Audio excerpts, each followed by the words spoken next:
La grâce de Dieu, premièrement, parmi les choses que nous devons savoir au sujet de la grâce, c'est que la grâce de Dieu te rend conscient de tes faiblesses, de tes fautes, de tes erreurs, de tes péchés. Nous sommes sauvés et nous sommes devenus enfants de Dieu parce que nous avons reconnu que nous étions des pécheurs et que Jésus-Christ est mort à la croix pour nous, étant ainsi la solution de Dieu pour notre salut. Paul a donc reconnu ses faiblesses.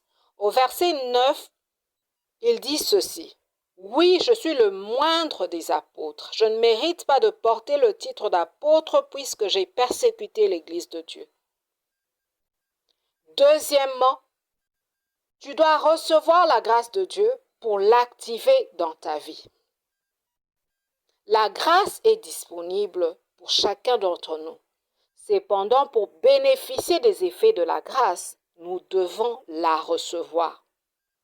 Paul n'est pas resté au niveau d'être conscient de ses faiblesses.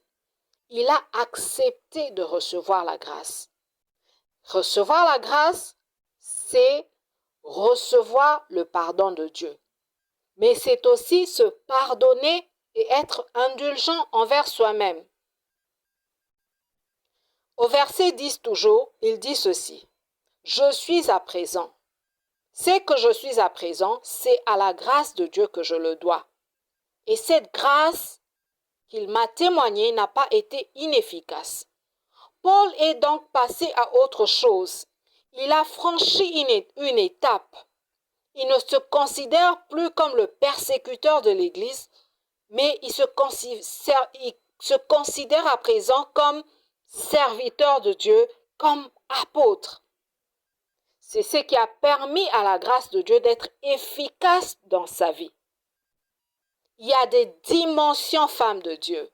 Il y a des dimensions servantes de l'Éternel. Il y a des dimensions enfants de Dieu dans lesquelles Dieu t'attend. Mais comme Paul, tu dois te pardonner à toi-même pour les erreurs du passé, pour les mauvais choix et pour toute autre faiblesse. Tu dois donc laisser ces choses derrière toi et laisser la grâce de Dieu agir, opérer en toi.